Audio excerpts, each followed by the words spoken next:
So in this video, I'm gonna share my experience in the mental facility.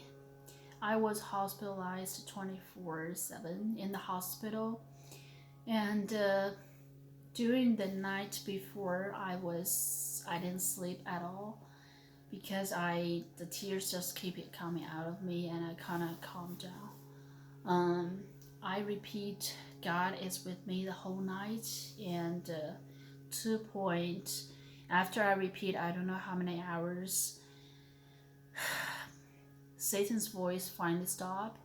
He stopped. He fled. He know he couldn't persuade me to suicide, and yeah, but I still wasn't be able to live a normal life. The doctor decided to transfer me to a mental facility to keep me safe and also start medication and start recovering process. Um, so during the night, well, after the voice was stopped, um, I started to talk to God. I told him that if I will be transferred to the hospital, then I will preach the gospel there, because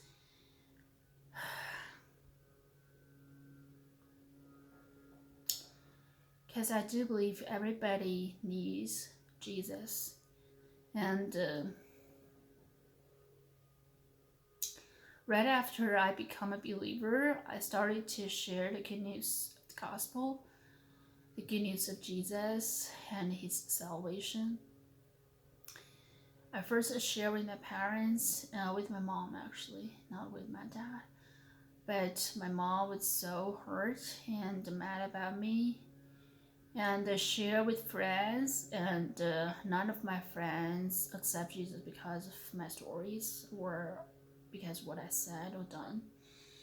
And so two lessons I learned. One is it's the deal between God and that person. Second, I become afraid of sharing about Jesus because I'm afraid about rejection, and I'm afraid about losing my relationship with other people. But when I was really hospitalized, when I feel like that night I was standing in front of the gate of hell. I can even take the breath. I can smell hell. I can't. Yeah, it just that close, that real. And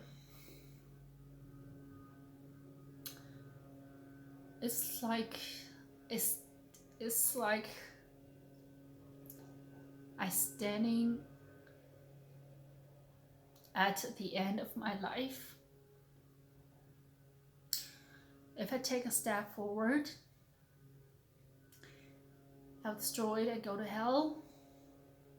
If I don't give up and give it, I hold what God promised me. I will leave and I will go to heaven. And after that, a person who don't afraid of death, afraid of nothing. And so I told God, I pray every day from that day. It's an extra gift that God gave it to me. And also, I'm not afraid of anything. Because I'm a person who died once and live again. So I told him I'm ready to preach gospel when I was in the hospital.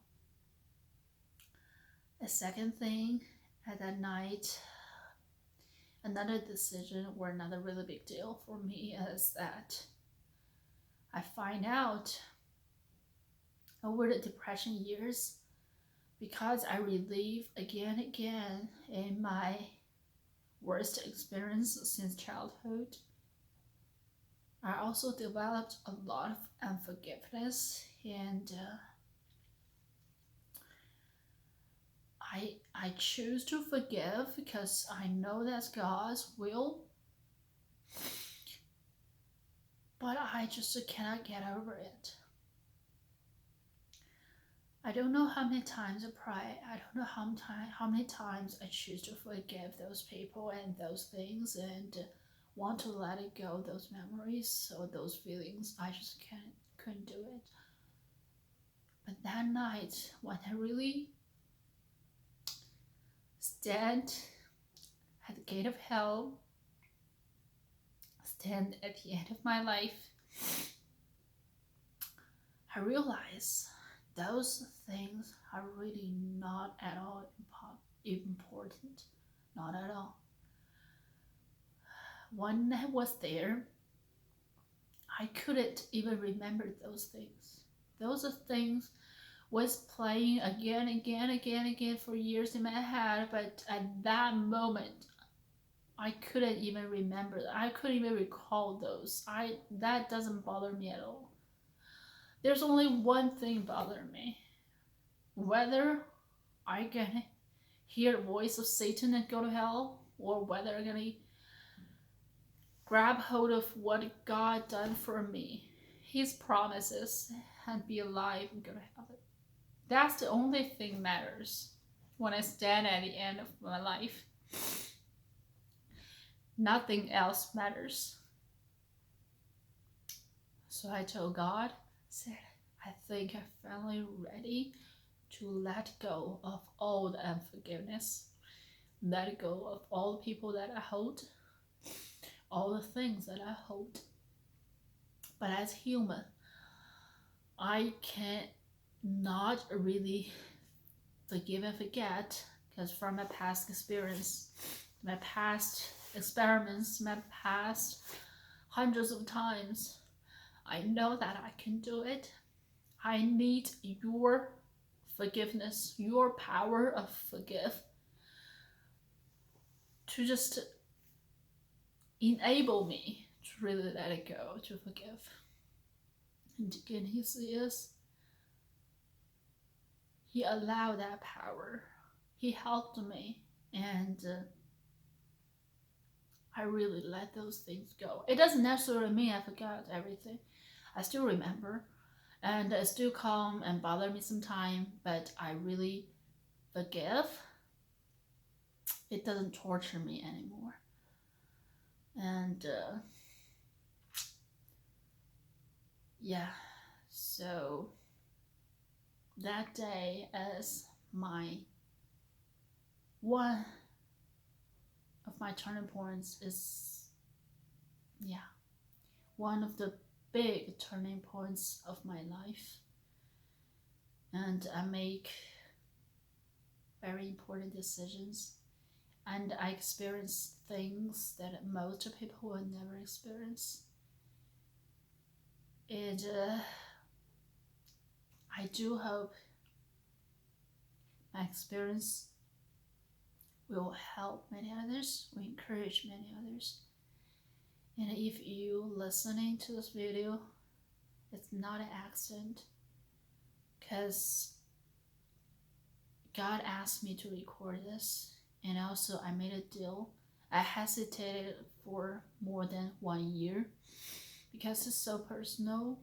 I don't want to share it till I don't even know who they are. So I made a deal with the Holy Spirit. I said,